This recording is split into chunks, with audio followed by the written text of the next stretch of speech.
नमस्कार छात्राओं, मैं डॉक्टर श्रद्धा। आज हम फैटीग यानी थकान के बारे में पढ़ेंगे। अब तक हमने ऊर्जा से कार्य करते समय हमें कितनी ऊर्जा की आवश्यकता है, कार्य कितने प्रकार का होता है इत्यादि बातों के बारे में जाना है। कार्य करने के पश्चात जो प्रभाव होता है वो हमारे शरीर पर थकान के रूप में हमें नज़र आता है। आज हम इस थकान के बारे में अध्ययन करेंगे। थकान। लगातार काम करने से थकान होना स्वाभाविक है। ऊर्जा व्यवस्थापन में थकान का अपना महत्व है। थकान अनुभव करना जितना आसान है उतना ही कठिन कार्य है उसको परिभाषित करना। कुछ घरेलू क्रियाओं में जिसमें मनुष्य की रुचि होती है और जिन्हें करने की आदत होती है उसमें थकान का अनुभव कम होता है, जबकि नीरस और बोरियत उत्पन्न करने वाले कामों में जल्दी ही थकान उत्पन्न हो जाती है। कुछ कार्य ऐसे भी होते हैं जिन्हें करने में शक्ति तो कम व्यय होती है, मगर आसन संबंधी प्रभाव, मांसपेशीय तनाव, एकाग्रता, मानसिक तनाव आदि कारणों से अधिक थकान महसूस होती है। थकान के कारण कुछ बाहरी कारक होते हैं और कुछ आंतरिक कारक होते हैं। पहले हम एक्सटर्नल फैक्टर्स यानी बाहरी कारकों के बारे में जानेंगे।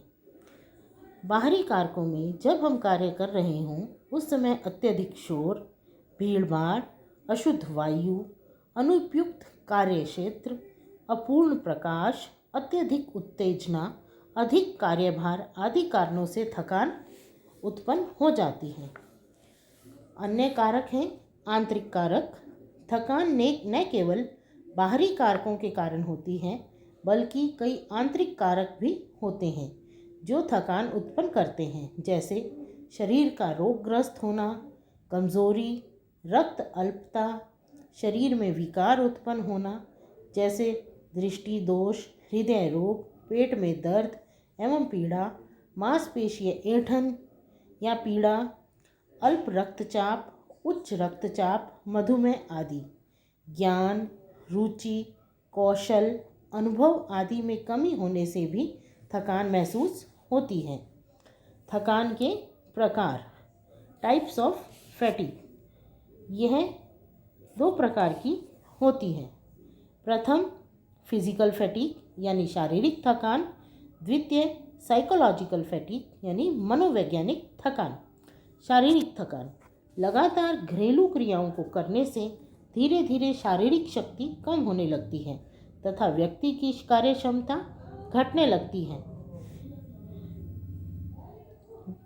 इसे हम इस तरह से परिभाषित कर सकते हैं। शारीरिक थकान वह शारीरिक स्थिति होती है जो पूर्व में किए गए कार्यों के कारण वर्तमान में काम करने की क्षमता को कम कर देती है और थकान उत्पन्न हो जाती है। काम करने में शरीर की मांसपेशियां काम आती हैं। किसी भी पेशी के बार बार कार्य करने यानी संकुचन और प्रसारण से ऊष्मा या ताप की उत्पत्ति होती है। यह ऊष्मा ही ऊर्जा के रूप में बदल जाती है और पेशीय ऊर्जा का रूप ग्रहण करती है। शरीर में ऊर्जा का स्रोत भोजन होता है और भोजन के चयापचय के दौरान कार्बोज ग्लूकोज में बदल जाता है। यही ग्लूकोज रक्त परिसंचरण के दौरान रक्त के साथ पेशियों में पहुंचता है, जहां पेशियां ग्लूकोज का भंडारण करती हैं। रक्त में उपस्थित हीमोग्लोबिन ऑक्सीजन का संवहन करता है। ऑक्सीजन पेशियों में उपस्थित ग्लूकोज की क्रिया करके पहले पायरुविक एसिड और फिर लैक्टिक एसिड बनाती हैं। यह लैक्टिक एसिड ऑक्सीजन के साथ पुनः क्रिया करते हैं और कार्बन डाइऑक्साइड तथा जल ब्लड वेसल्स यानी रक्त वाहिनियों द्वारा अवशोषित कर लिए जाते हैं। फेफड़े और उत्सर्जी अंगों द्वारा उत्सर्जित कर दिए जाते हैं। इस तरह पेशियां निरंतर ग्लूकोज का ऑक्सीकरण करती रहती हैं तथा ऊष्मा और ऊर्जा को प्राप्त करती रहती हैं। कार्य करने की दशा में पेशियां निरंतर संकुचित और प्रसारित होती हैं। उनके कार्य करने से पेशियों के संचित ऊर्जा समाप्त हो जाती है और उस स्थान पर लैक्टिक एसिड का निर्माण हो जाता है। इस लैक्टिक एसिड का पुनः ऑक्सीकरण हमारे विश्राम करने पर होता है, जिससे हमारे शरीर में जो थकान हुई होती है वह धीरे धीरे दूर होने लगती है। जितना लैक्टिक एसिड हमारे रक्त में जमा होता चला जाता है उतनी ही हमें थकान अधिक महसूस होती है। इस थकान को नापने के लिए अर्गोमीटर नामक यंत्र का उपयोग किया जा सकता है। कल कारखानों व उद्योगों में किए गए अध्ययनों से भी यह पता चला है कि थकान कार्यकर्ता की व्यक्तिगत कार्य क्षमता को कम कर देती है। यदि कार्यकर्ता को समय समय पर थोड़ी देर के लिए विश्राम करने का अवसर उपलब्ध कराया जाए तो उसकी थकान पुनः दूर हो जाती है और कार्यक्षमता में वृद्धि हो जाती है। द्वितीय प्रकार की थकान है मनोवैज्ञानिक थकान या साइकोलॉजिकल फैटीग। अधिकतर घरेलू क्रियाओं से उत्पन्न होने वाली थकान मनोवैज्ञानिक ही होती है। इस प्रकार की थकान से व्यक्ति को किसी विशेष कार्य के प्रति रुचि एवं घृणा उत्पन्न हो जाती है। मनोवैज्ञानिक थकान को हम इस तरह से परिभाषित कर सकते हैं, किसी व्यक्ति को मनोवैज्ञानिक थकान की स्थिति तब होती है जिससे कारण उसे किसी खास कार्य के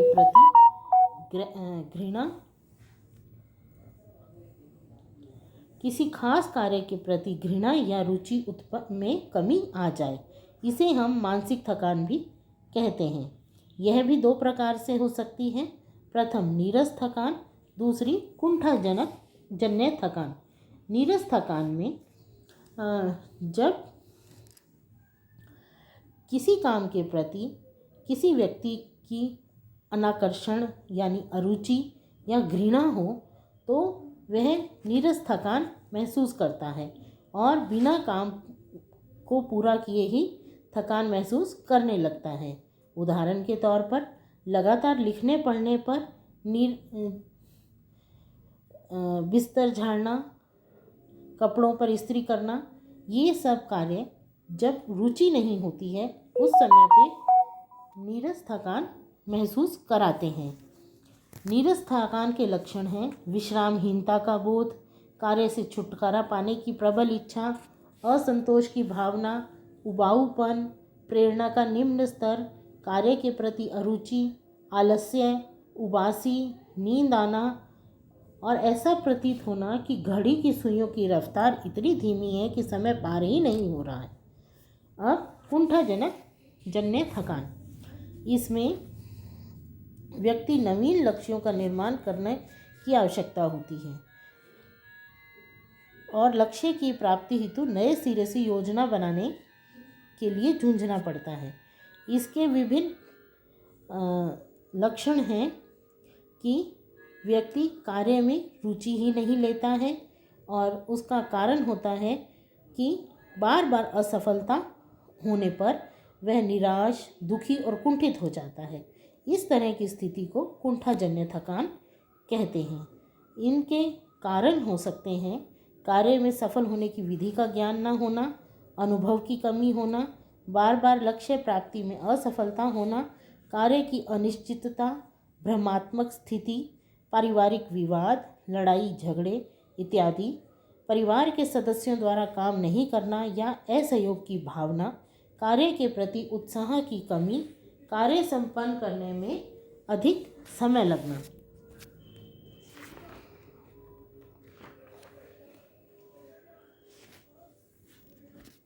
इन सब कारणों से कुंठाजन्य थकान हो सकती है। अब हम थकान के लक्षणों के बारे में जानेंगे। व्यक्ति सुस्त, आलसी और शिथिल हो जाता है। उबासी, नींद व जमाई आना, कार्य क्षमता में कमी होना, काम करने में अधिक समय लगना, बार बार गलतियां होना, एकाग्रता में कमी होना, काम बिल्कुल भी नहीं करने की इच्छा होना व पलकें झपकना।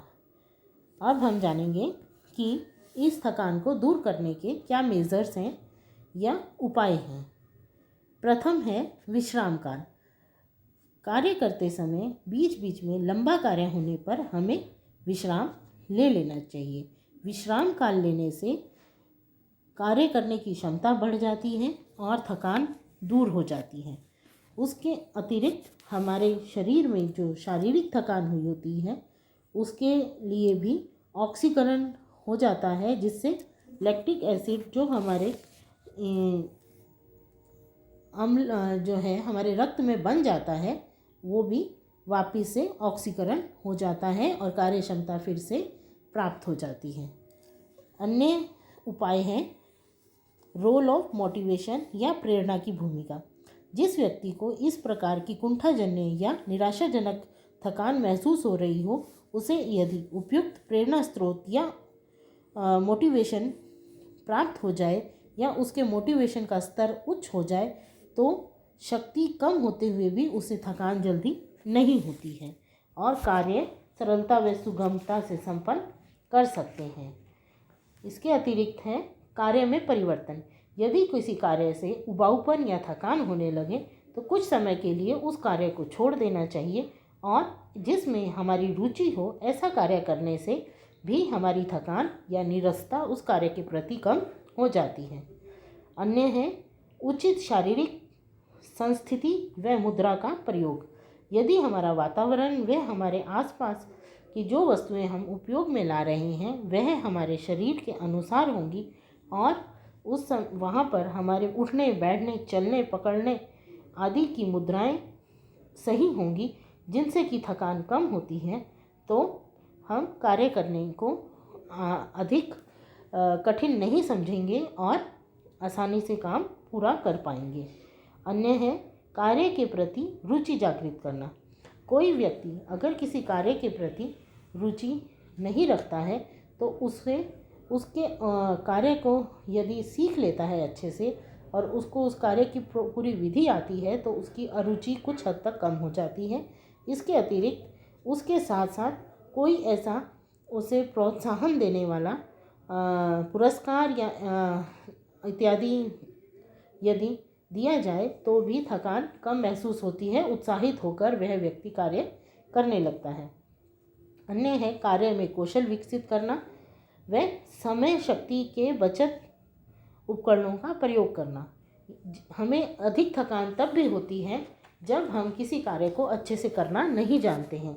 जब हम उस कार्य के कौशल को विकसित कर लेते हैं तो हमें वह काम कठिन नहीं लगता है और इसके अतिरिक्त यदि हम सही उपकरणों का उपयोग करते हैं तो भी हमारी थकान बहुत कम हो जाती है। तो छात्राओं, यह तो थे थकान के प्रकार, कारक और उसे दूर करने के उपाय। अगली कक्षा में हम कार्य में जो परिवर्तन के नियम हैं उनको अध्ययन करेंगे। धन्यवाद।